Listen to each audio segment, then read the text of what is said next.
300 taxis down.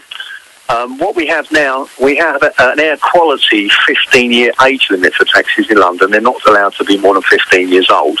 There is a result of that 15-year age limit. Between now and Christmas, another 700 taxis will be coming off the road. Add that to the 300 cabs we've already got. There's 1,000 cabs off the road by Christmas. Now that's a problem it's a twofold problem. It's the problem for Londoners coming up to the busiest period of the year when they may not be able to get a cab. And bearing in mind that many of the people who are out on the street at Christmas are not usual nighttime people. They're vulnerable. A lot of them may fall prey to the minicab touts and worse. As you're fully aware, the sexual assault and rape and all that sort of stuff. Are you saying then the Mayor is going to temporarily suspend the 15-year age limit on taxis, or are you saying that's what you want him to do? No, that is exactly what we wanted to do, James. I wrote to him last week on behalf of the trade. Hang on, Steve, one moment.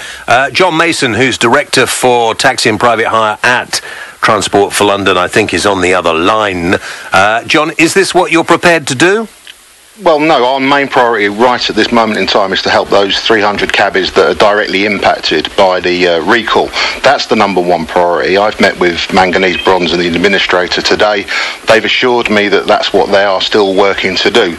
And you know, we're obviously concerned about developments with the administration today of Manganese Bronze going to administration. But what's important is to focus on those drivers that are directly impacted by the age limits and hopefully get this problem sorted out sooner rather than later. But there could be another 700 that are likely to be off the roads by Christmas. That'll make a total of 1,000.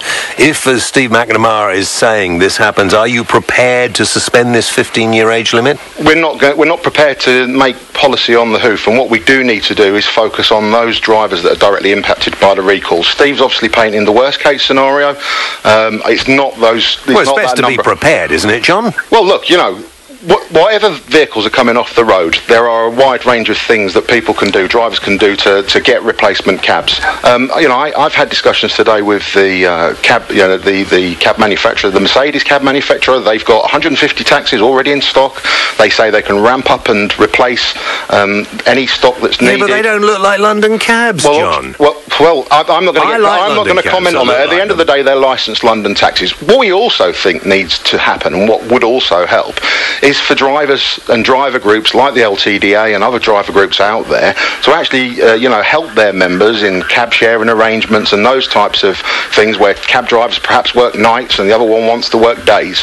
And that would also help alleviate the problem. But the main focus that we've been focused on is getting these drivers that were impacted by the recall back on the road. Steve McNamara, General Secretary of the LTDA, can't you do that? James, obviously we're going to be doing that, but what the first rule that someone told me is when you're in a hole, you stop digging. We've got a shortage of cabs in London. The first thing you would do would be to stop taking any more cabs off the road. We're not asking for John or the Mayor to suspend the age limit permanently. What we're saying is it's prudent and sensible to think long-term. Coming up to Christmas, there is a shortage of cabs. It's only going to get worse with these cabs going off the road. And it's all very well, John, talking about the 300 guys that have lost cabs. But I've spoken today to virtually every fleet proprietor in London. And the reality is today, at this moment in time, there isn't a single cab standing against the wall and you can't rent a cab anywhere. That situation is going to get worse. The sensible thing to do is for the Mayor to realise there's a problem, to look at it, not only worry about the safety of Londoners, but come Christmas, there are going to be many hundreds of people unemployed who could otherwise be employed, could be driving cabs, they're going to be unemployed, unable to work as a result of the intransigence of Transport for London. All right, let's ask John. John. Well, drivers and driver associations have known about the age limits for over a year. And I'm sure Steve's right. I'm sure that we've spoken to proprietors as well, and they've also said that they're struggling to get cabs. But they've known about it for years. So there'll be, this isn't just something that's crept up on the taxi trade. This is something that's going on. Now, we do accept that there are drivers out there that have struggled to find cabs. But as I said, the Mercedes cab firm told me today they've got 150 waiting to be provided to taxi drivers. So it's not correct to say there aren't cabs available. Yeah, but 150 out of 1,000 possible, and how many do you reckon you're short at the moment, Steve?